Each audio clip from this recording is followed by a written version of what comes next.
درود پاک پڑھنے کے بہت سارے فضائل برکات میں آپ کو بتاتی ہی رہتی ہوں، گاہے بگاہے، ہر درس میں، ہر بات میں، ہر جگہ پر، لیکن ایسے ایسے فضائل سامنے آتے ہیں کہ جن کو سن کر دل چاہتا ہے کہ اپنی زندگی کا سارا حصہ درود پاک کو ہی دے دیں۔ اب دیکھیں، ابھی ہم آئے تو آپ کا دل چاہا کہ ہم ملیں، آپ کا دل چاہا کہ ہم ملیں، ہم باجی سے سلام کریں، لیکن اب وہ بھی دور چلے گئے۔ چلو ہم تو عورتیں ہیں، مردوں میں کوئی بزرگ آ جائے تو سیلفیوں کا دور آ گیا، دعاؤں کا دور نہیں ہے۔ پہلے بزرگوں سے دعائیں کرائی جاتی تھیں، اب تو کیا کہا جاتا ہے، سیلفی لے لیں آپ کے ساتھ، کیونکہ اسٹیٹس پہ لگانی ہے کہ فلانی شخصیت سے ہم ملے تھے۔ سلام کرتے ہوئے سیلفی لے لیں، گلے ملتے ہوئے سیلفی لے لیں، آپ باجی سر پہ ہاتھ رکھ دیں، سیلفیاں لے لیں۔ اب وہ دعاؤں کا دور چلا گیا۔ مطلب کہنے کا یہ ہے کہ آپ کا دل چاہتا ہے کہ ہم کسی مذہبی شخصیت کے قریب ہوں اور لوگ ہمیں دیکھیں، تو سوچیں ذرا، آج کسی بڑی شخصیت سے ملنے کا اتنا شوق ہے، ایک مشہور آدمی سے جس سے محبت ہو، خاص طور پہ دین کی، کتنا شوق ہوتا ہے۔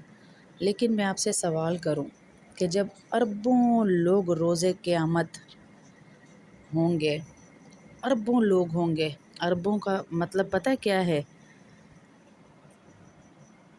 کہ آپ جو حج پہ گئے ان کو پتہ ہوگا کہ ذرا سی دنیا جمع ہوتی ہے تو وہاں میدان عرفات میں کوئی بندہ گم جائے تو ملنے کا سوال نہیں ہے، اتنی دنیا وہاں ہوتی ہے، اتنی دنیا۔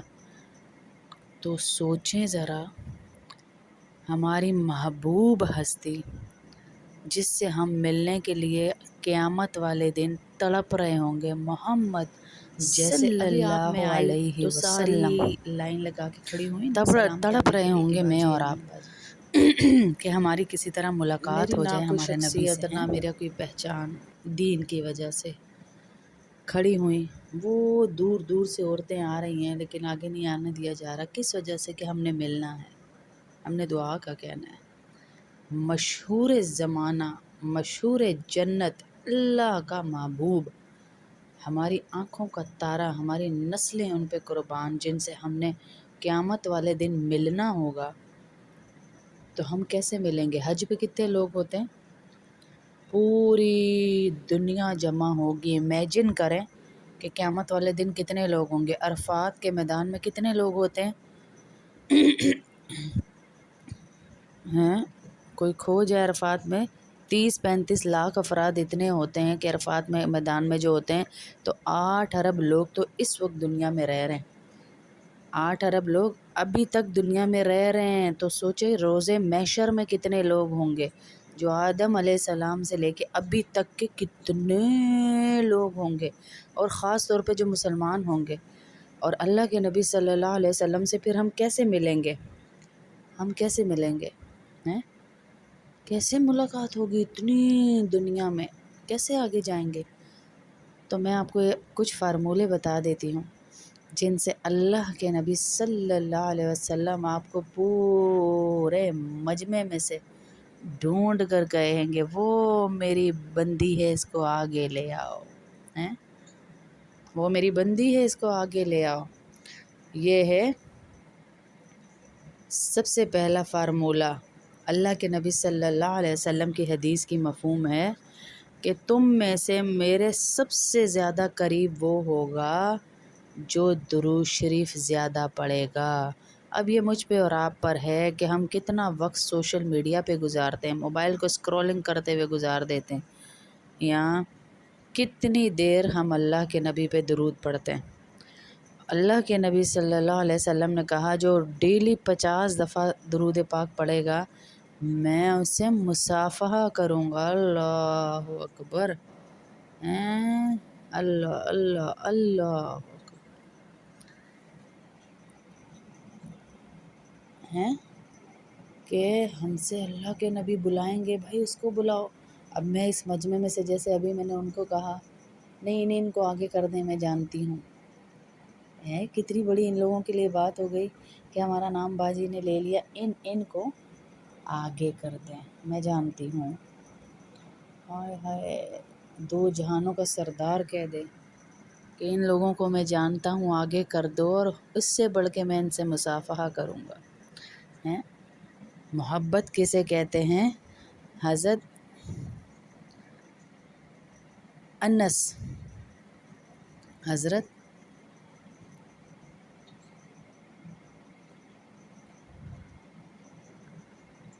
حضرت انس بن مالک کے پاس ایک رومال تھا، دسترخوان تھا، اللہ کے نبی صلی اللہ علیہ وسلم کا ہاتھ اسے لگا ہوا تھا۔ تو اللہ کے نبی صلی اللہ علیہ وسلم کا ہاتھ لگنے کی یہ قدرت تھی کہ اسے جب دھونا ہوتا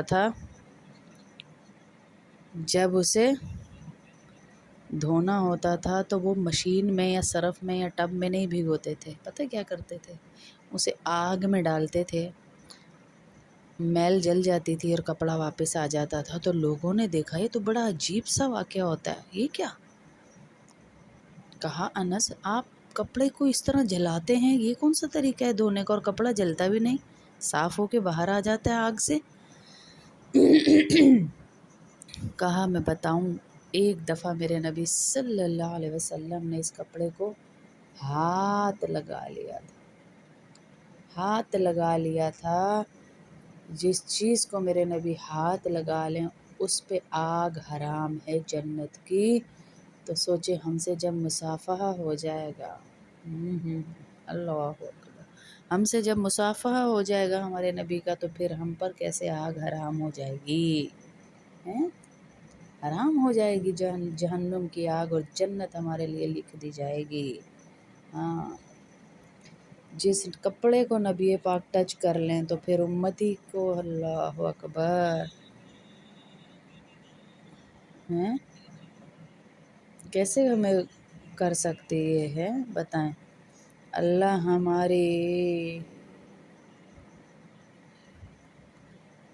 ہماری مدد کرے اور ہمیں یہ مصافحہ نصیب کرے۔ 50 دفعہ کوئی زیادہ ٹائم لگتا ہے جی؟ 50 دفعہ کوئی زیادہ ٹائم لگتا ہے؟ کوئی زیادہ ٹائم لگتا ہے 50 دفعہ پڑھنے میں؟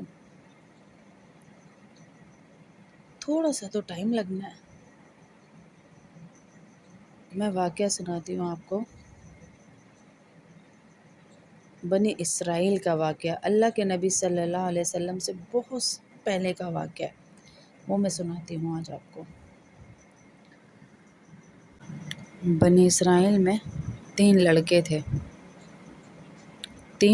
تھے، سفر پہ نکلے، رات ہو گئی سفر میں۔ اب آج تو رات ہو جائے تو ہوٹلز ہیں، بہت ساری سہولیات ہیں، کیونکہ دور ترقی کا ہے۔ اس وقت پرانا زمانہ تھا، نہ ہوٹل نہ کچھ۔ انہوں نے سوچا کہاں جائیں، سفر بھی ابھی ہے، تو انہوں نے سوچا ایک غار میں پناہ لے لیتے۔ پہاڑ دکھا، اس غار میں پناہ لے لی۔ اب جب وہ غار میں پناہ لینے لگا تو ایک بہت بڑا پتھر جو ہے اس غار کے آگے آ گیا، دروازے سے جہاں سے وہ گھسے تھے، وہ جو چھوٹا سا سوراخ تھا اس کے آگے آ گیا، اور وہ پھنس گئے۔ پہاڑ کو کہاں پھینکیں، اوپر جو تھا جس کے اندر غار تھا وہ پتھر کیسے ہٹائیں؟ تو وہ تینوں دوست، نہ موبائل نہ اس وقت کوئی سہولت کہ باہر بتائیں، تو ان تینوں دوستوں نے سوچا کہ اپنی اپنی کوئی نیکی آگے رکھ کے اللہ سے دعا کرتے ہیں، اپنی کوئی نیکی آگے رکھ کے دعا کرتے ہیں۔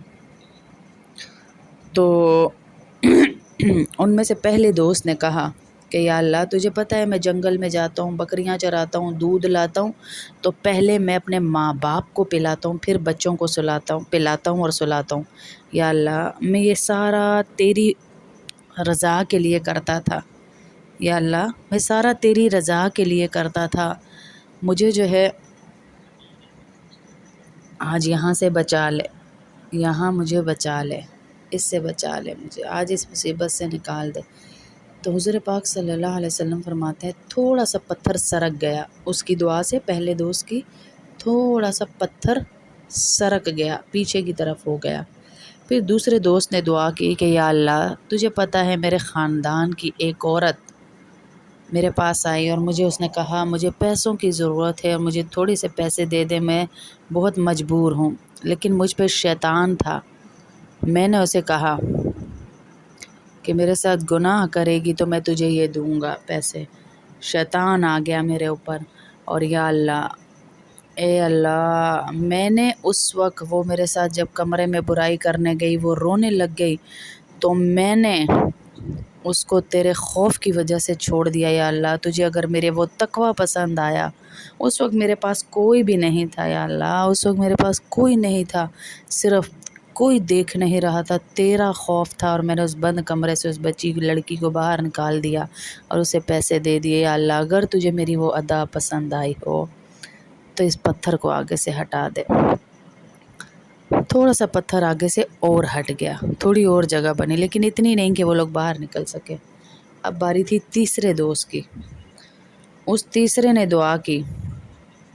پہلے نے کیا دعا کی تھی وہ بیچ میں رہ گیا، کہ وہ اپنے ماں باپ کو پلاتا تھا دودھ سب سے پہلے، اور ایک رات وہ کہتا ہے میں لیٹ ہو گیا، میں بہت دیر سے آیا، میرے ماں باپ سو گئے، میں ساری رات دودھ کا گلاس پکڑ کے ان کے سرہانے کھڑا رہا۔ یا اللہ، اگر تجھے وہ ادا پسند آئی ہو تو مجھے اس مصیبت سے نکال۔ یہ پہلے کی دعا ہے کہ ساری رات میں ماں باپ کے لیے یا اللہ تیری وجہ سے کھڑا رہا، تیری محبت میں کھڑا رہا کہ تو راضی ہو جا، میں اپنے ماں باپ کے لیے کھڑا ہوں۔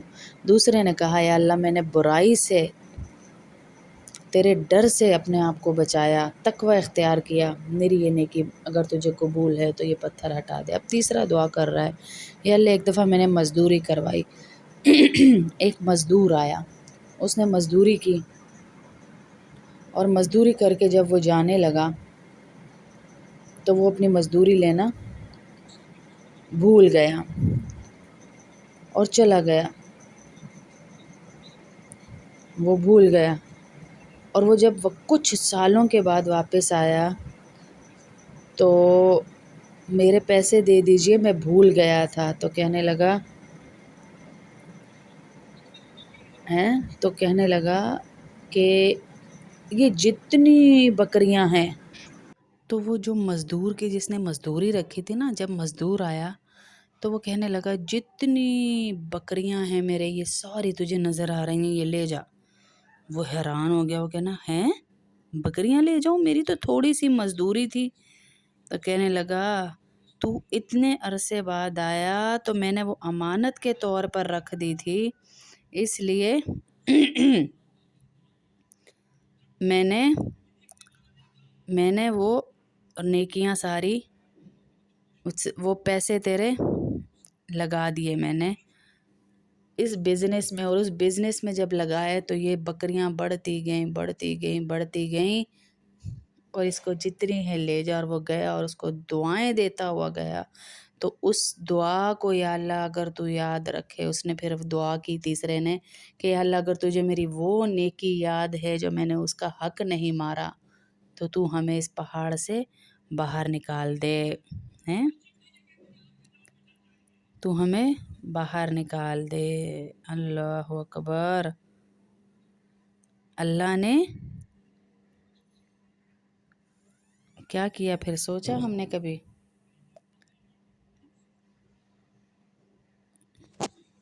اپنی نیکیاں سامنے، اور اس نے جب یہ اپنی آخری نیکی رکھی کہ میں نے اللہ تیرے لیے اس کا حق نہیں مارا، تو اللہ نے پورا پہاڑ کا پتھر ہٹا دیا اور نکل گیا۔ اصل میں ہمیں لگتا ہے کہ ہماری پرابلم اتنی بڑی ہے، پہاڑ جتنی ہے، مصیبت ہے، اللہ کے لیے وہ کچھ بھی نہیں، اللہ کے لیے وہ کچھ بھی نہیں، اگر اللہ چاہے وہ کچھ بھی نہیں ہے۔ اور ان کے سامنے شیطان ایک ہی وسوسہ لاتا ہے کہ نکل جاؤ، بس یہاں سے خودکشی کرو اور نکل جاؤ۔ ہمیں اللہ پہ یقین نہیں ہے نا، وہ دیکھیں اپنی نیکیاں پیش پر کر کے نکلے، تو ہم بھی یہی معاملہ رکھیں کہ کوئی بھی نیکی کی ہو اللہ کے سامنے اسے رکھیں۔ ہماری عقل یہ کہہ رہی ہے کہ کوئی سلوشن نہیں، پہاڑ کیسے ہٹے گا یار، نیچے مر گئے، لیکن میرا اللہ کہہ رہا ہے ان اللہ علی کل شیء قدیر۔ آپ دیکھیں چوٹیاں چلتی ہیں تو ایک لائن میں چلتی ہیں، سیکوینس سے چلتی ہیں. وہ آپ کبھی ایکسپیریمنٹ کے لیے ان کے آگے کوئی چیز رکھ دیں، آپ ہیں آپ اس کے سامنے آپ سیب رکھ دیں چونٹیوں کے سامنے، یا کوئی بوتل رکھ دیں، تو وہ بیچاری چونٹیاں ادھر ہی رک جائیں گی، وہ آگے نہیں جائیں گی، آگے نہیں بڑھیں گی. اب وہ چونٹیوں کے لیے سیب کیا تھی؟ وہ سیب ایک پہاڑ تھا، اور ہمارے لیے کیا تھا؟ وہ سیب تھا یا بوتل تھی. جو رکاوٹ ہم نے ڈالی، ہم نے ہاتھ سے اٹھا کے سائڈ پہ پھینک دینی تھی تو ان کی رکاوٹ ہٹ جانی تھی. ایسے ہی اللہ کے لیے ہماری مصیبتیں پہاڑوں جتنی بھی بے شک کیوں نہ ہوں، وہ اللہ کے لیے ایک کن کی دیر ہیں. ہمیں لگ رہا ہے بہت بڑی مصیبت ہے، لیکن اللہ کے لیے ایک کن کی دیر ہے، اور وہ مصیبت ہم سے دور ہو جانی انشاءاللہ ہیں. اللہ ایسے کرنے والے ہیں، اللہ ایسے کرنے والے ہیں، ایسی عطاؤں والے ہیں میرے اللہ، ایسے دیتے ہیں میرے اللہ. اللہ سے مانگنے کا ڈھنگ آنا چاہیے. اللہ بڑے، اللہ کے خزانے بڑے، اللہ کے دینے کے بہانے بڑے. ہاں، اللہ بڑے، اللہ کے خزانے بڑے. ہمارے سامنے جو مصیبتیں آئی ہوئی ہیں نا، ہمیں لگتا ہے بس یار اس کا کوئی سلوشن نہیں ہے، لیکن اللہ کے لیے یہ کچھ نہیں ہے. یقین کریں، حضرت ابراہیم کے لیے کیا آگ تھی، نو فلائنگ زون تھا کہ کوئی فلائی بھی نہیں پرندہ کر پا رہا وہاں پہ، لیکن اللہ نے ان کو ایسا نکالا، اللہ نے ایسا نکالا. شاعر مشرق کہتے ہیں نا، اگر آج بھی ہو ابراہیم جیسا ایماں پیدا، آگ کی سختی ہے گلستان. ہاں، میرا اللہ سب کر سکتا ہے، بس یہ یقین اللہ پہ ہو. میرا اللہ سب کر سکتا ہے، یہ یقین جب مل گیا تو یقین کریں معاملے بننا شروع ہو جائیں گے.